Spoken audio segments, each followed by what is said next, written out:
Test 1. You will hear a number of different recordings, and you will have to answer questions on what you hear. There will be time for you to read the instructions and questions, and you will have a chance to check your work. All the recordings will be played once only. The test is in 4 sections. At the end of the test, you will be given 10 minutes to transfer your answers to an answer sheet. Now turn to Section 1. Section 1. You will hear a woman phoning to inquire about exhibition information. First, you have some time to look at questions 1 to 4.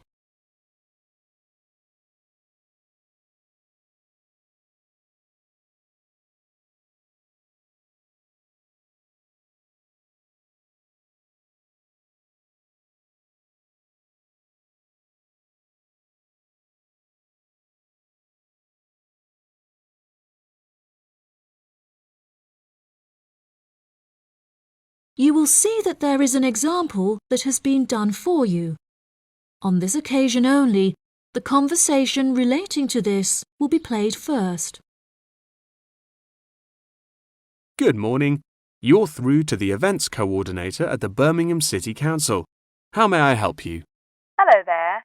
My husband and I are interested in purchasing tickets to the automobile exhibition, but I couldn't find many details about it on your website, and I was wondering whether you could provide me with some more information. Does it open in June? The purpose of calling is to purchase tickets, so purchasing has been written in the space. Now we shall begin. You should answer the questions as you listen, because you will not hear the recording a second time. Listen carefully and answer questions 1 to 4. Good morning. You're through to the events coordinator at the Birmingham City Council. How may I help you? Hello there. My husband and I are interested in purchasing tickets to the automobile exhibition, but I couldn't find many details about it on your website, and I was wondering whether you could provide me with some more information.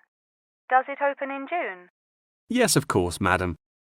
The exhibition will take place during July and will showcase the history of automobiles from the very first commercial car in the late 1800s all the way through to the present day.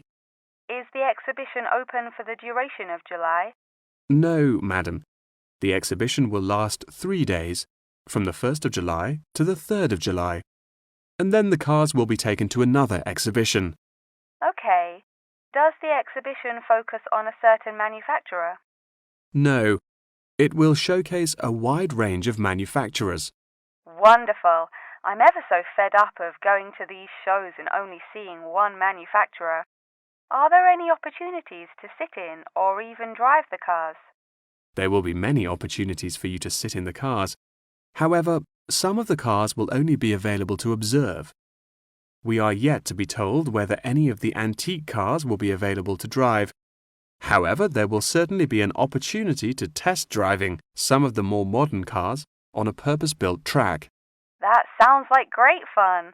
I mustn't forget to bring my camera, or my husband will never forgive me. I'm afraid to say that cameras are actually strictly not allowed to bring into the exhibition. There will, however, be a section where a professional photographer will be available to take photos of you sitting in a car in period clothing. Well, that sounds like it could be fun, but I assume the photos won't be free. On the contrary, one free photograph is included within every ticket, but each photo after this will cost £5. Before you hear the rest of the conversation, you have some time to look at questions 5 to 10.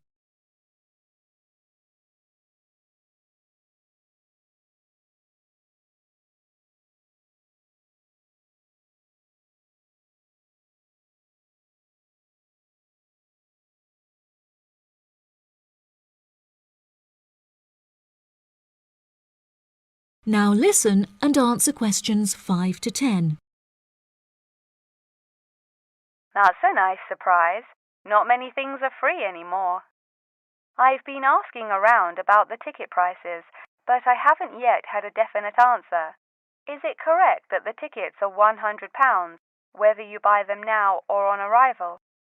I'm afraid not. If you buy the ticket in advance, the price is £110, but it's £165 on the door. Oh, goodness. I suppose I'd best pay for them now then. Is it possible to buy tickets from you now over the phone? Yes, of course, madam.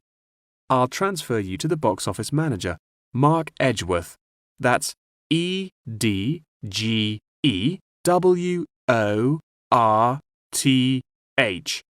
And he will probably need to take your credit card details and some personal details. Yes, that's fine. Before you transfer me, I just need to ask a few more questions. Will the exhibition be held in the Birmingham Exhibition Centre? I think that's where I went last time. No, madam.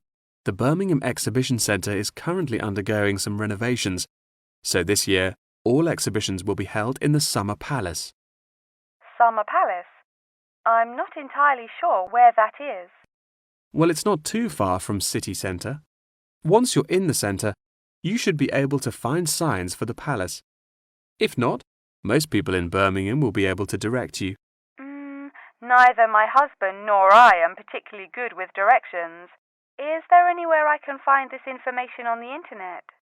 Our website will give you an address.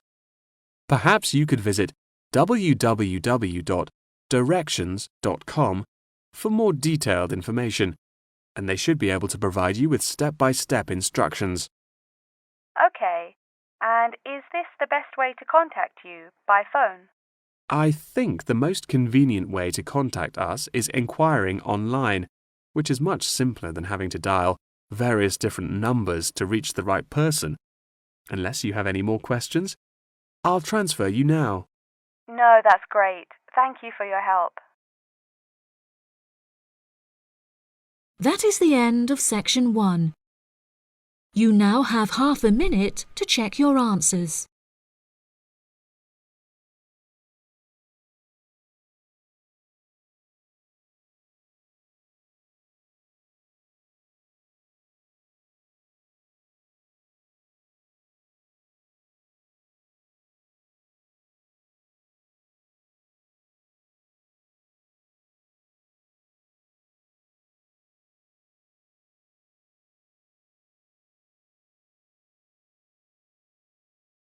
Section 2.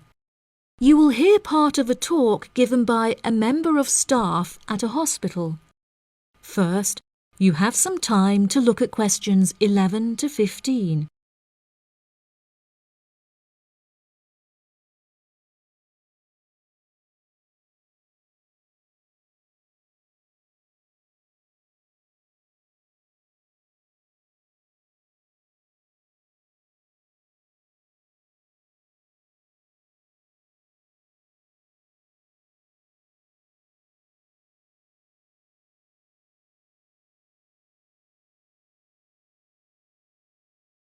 Now listen carefully and answer questions 11 to 15.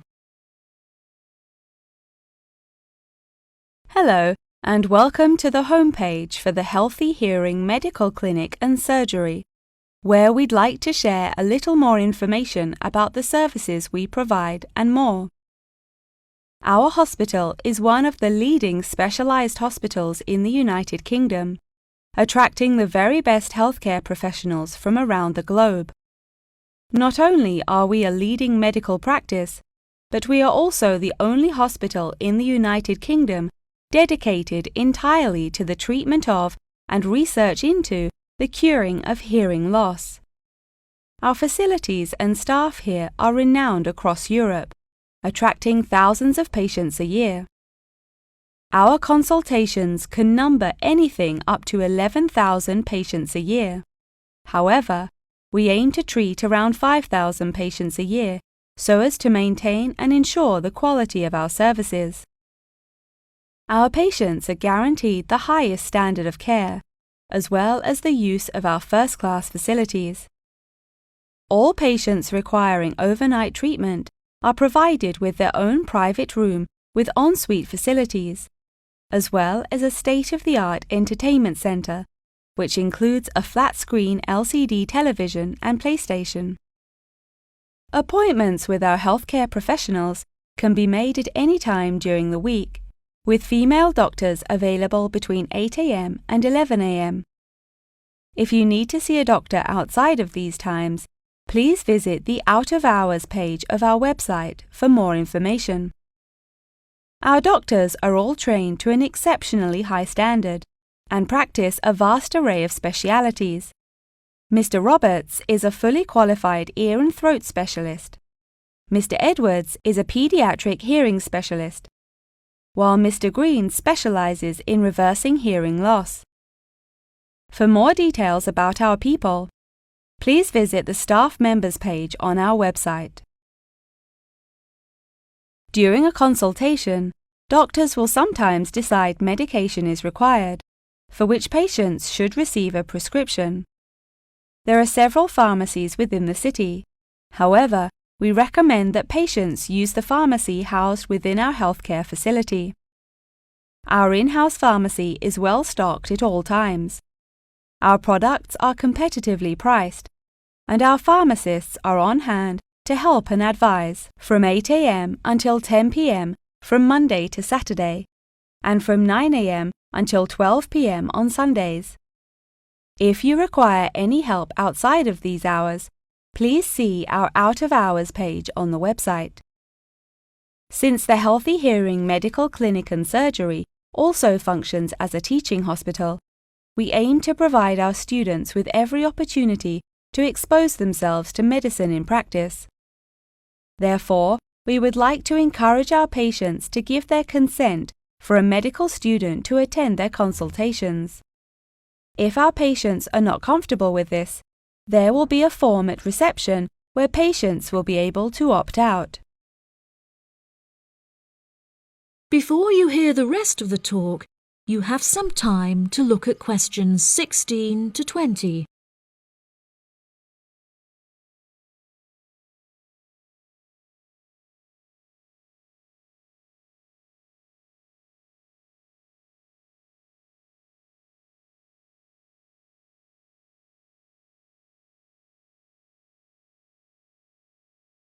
Now listen and answer questions 16 to 20. Now, please look at the map I've given you of the Healthy Hearing Medical Clinic and Surgery. For those not familiar with our practice, reception can be found through the main door at the end of the corridor. If your consultation is booked with Mr. Green, you need to go through the main door and turn right by the nurse's desk, and his office is at the end of the corridor on your left-hand side. If you need to alter any of your personal details, please visit our secretary at the Office for Medical Records, which you will find next to the therapy room. If you're awaiting surgery, please first check in with reception before taking the first door on the right after you enter the clinic. Finally, in the event that you feel disappointed with any of the services we have provided, or have any further questions, please locate our manager's office, which can be found near the Office for Medical Records and between two closets. If you have any more questions about the Healthy Hearing Medical Clinic and Surgery, please do not hesitate to contact us on 01 256 111 111. That is the end of section 2. You now have half a minute to check your answers.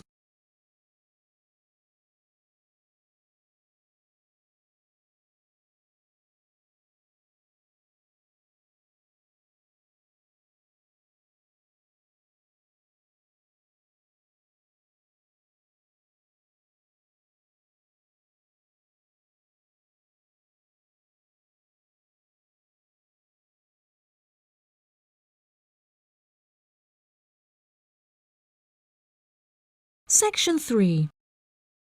You will hear Jim and Jane, two students, talking about their professor's lecture. First, you have some time to look at questions 21 to 25.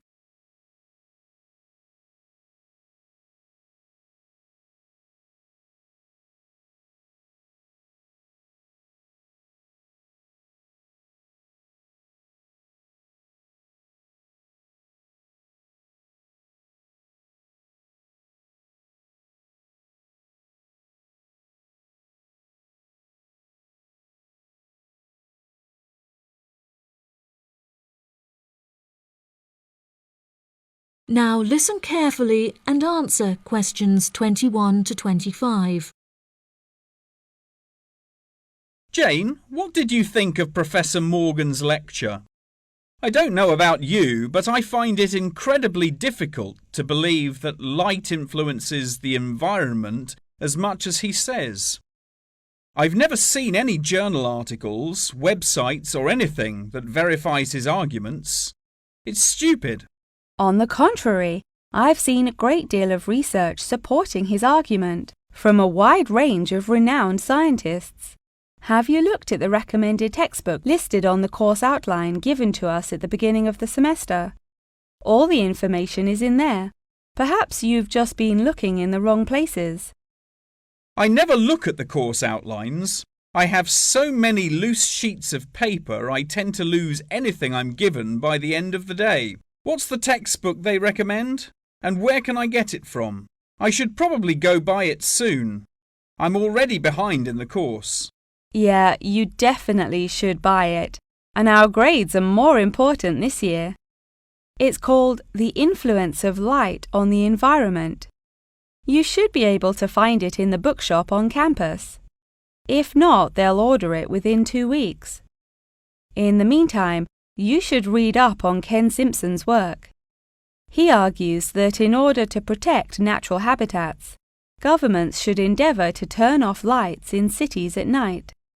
Well, that's controversial. I doubt any government would be willing to do that any time soon. I imagine roads would become quite dangerous without street lighting. For this issue, Dave Kepler suggests they could just replace the existing lights with more environmentally friendly bulbs. They could even install solar-powered lights. That way, roads will be more eco-friendly while maintaining safety. Although I guess they wouldn't be particularly effective in colder countries, especially during the winter. That's quite a good idea, actually. The price of solar power is supposed to be on par with electricity within the next few decades, and it was on the news this morning. I've also heard that, according to Sharon Gray, in countries with more sunlight, insect-eating animals tend to be smaller in size. Since there are fewer insects, and the remaining insects produced a smaller number of eggs. Yeah, I think I read somewhere that sunlight also has a negative effect on the quality of water, but I'm not sure I believe it. In many hot countries, particularly developing countries, there is a lot of water pollution caused by factories rather than sunlight. Nevertheless, Maria Jackson says that in direct sunlight, the surface of the water becomes more translucent. Therefore, it affects the amount of sunlight that aquatic insects can absorb. Not much research has been undertaken to prove Jackson's theory, but it seems to have been widely accepted anyway. I've never heard of that. I'll have to look it up on Google. The only other theory I've studied is Barbara Swallow's study on how declined insect population adversely affects the frog population. Not that I'm complaining. I hate insects, especially spiders. You have arachnophobia? I never would have guessed. Didn't your brother have a pet black widow spider? Yes, he did, and I hated it. It escaped from its cage once, and we never found it. I had nightmares for months. Before you hear the rest of the conversation, you have some time to look at questions 26 to 30.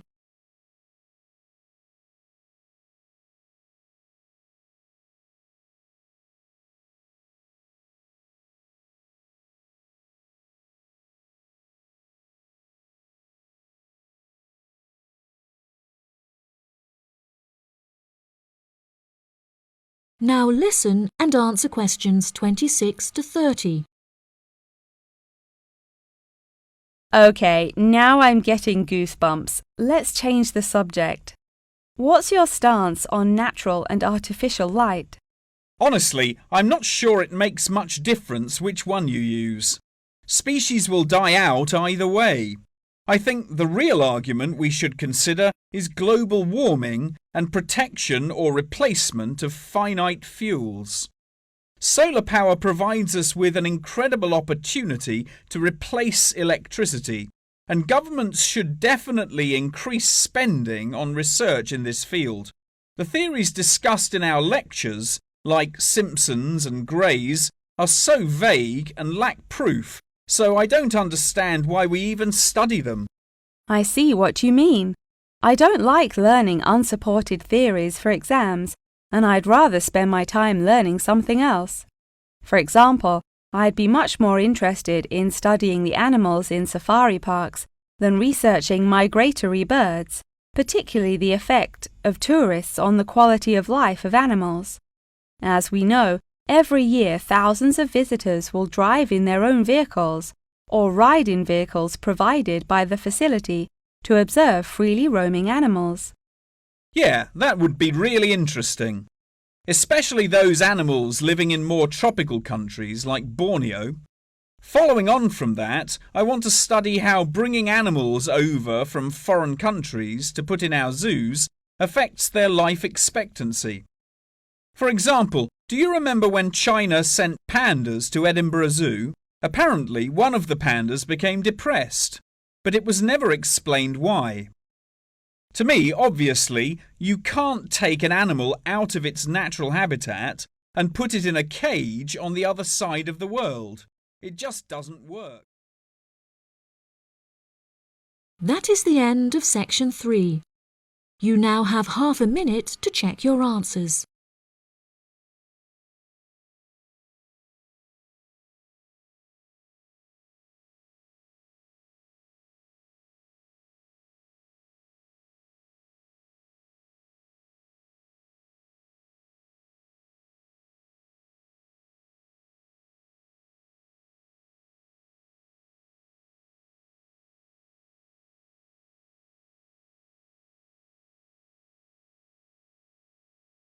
Section 4.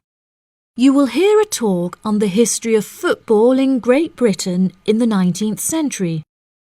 First, you have some time to look at questions 31 to 40.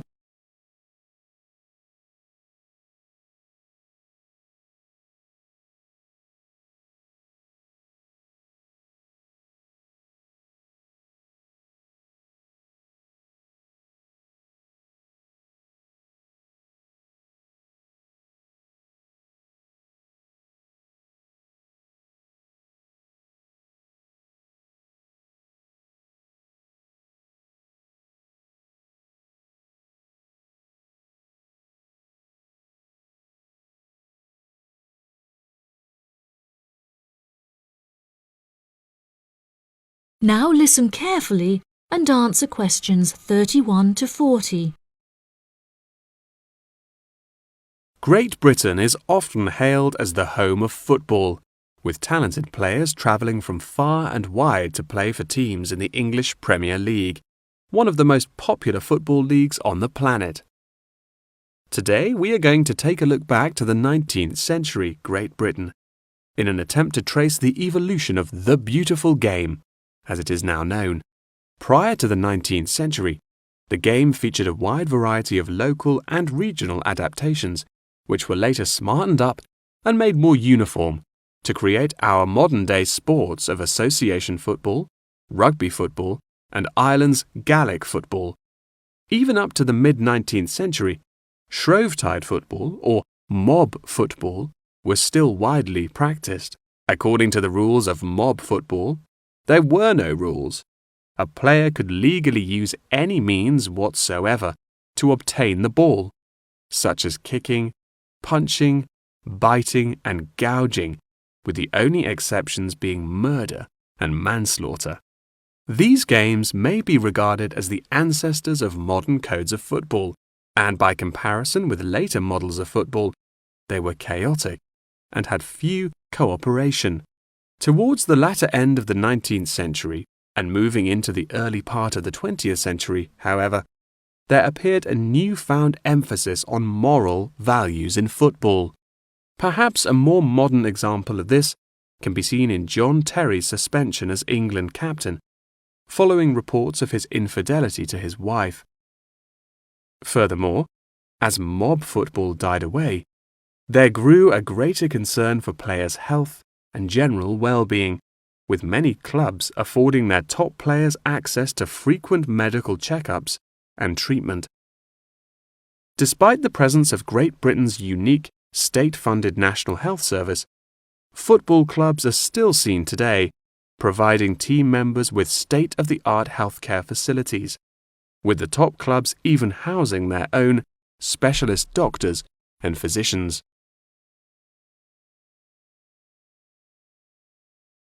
Today, football is a key feature of school children's day-to-day education, particularly for boys. With the help of football associations, all schools in the UK are boasting their own football teams. This mainly comes as a result of pressure put on schools and the government by concerned parents, who felt that football education taught their children valuable lessons and indeed vital life skills, such as teamwork and a drive to succeed. Nowadays, many of the UK's top football clubs provide training facilities and outreach programs in an attempt to educate the nation's aspiring youths. As I previously mentioned, it was only during the 19th century that football in its uniform concept truly began to emerge, with footballers previously playing according to their own versions of the rules. However, it was not until the early 20th century that different players actually began to play according to these standardized rules. Prior to the 19th century, football was played by all the major English public schools, including the likes of Eton College, Winchester College, and Harrow. In 1848, there was a meeting at Cambridge University in an attempt to lay down the laws of football. Present at the meeting were representatives of each of these major public schools, whom each brought a copy of the rules enforced by their own individual school's rules of football. The result of the meeting was what is now known as the Cambridge Rules, thereby uniting the rules from across the country into one simple document. However, the Cambridge Rules were not liked by all, and a new set of rules, Thring's Rules, compounded in the book The Simplest Game, became commonplace among dissenters. Across the country, improvements in infrastructure and public transport had a knock-on effect of dramatically increasing attendance to football games. Football quickly became a social event where spectators would meet friends, drink tea, and chat about the good old days. As football became more and more popular, it was decided that more money should be invested in maintaining the quality of pitches, amongst other things, and there was even talk of installing seating for spectators. However, the question of who was to foot the bill quickly became a divisive issue, with many believing that the government should fund football's development as a national sport. But in the end, the onus fell upon Britain's local and regional football clubs for the funding and development of the Football Association. They became responsible for the upkeep of football grounds, began to pay their best players a small salary, and organised competitions against other local and regional teams. And there began England's Football Association, or the FA, as we know it in its current form, the governing body of football in England. As the FA continued to grow and accumulate greater wealth, it was able to attract more and more talented young men from across the country, before finally accepting professional talent in the early 20th century. Today, football is played at a professional level all over the world. Millions of people regularly go to football stadiums to follow their favourite teams, while billions more watch the game on television or on the internet. That is the end of section 4. You now have half a minute to check your answers.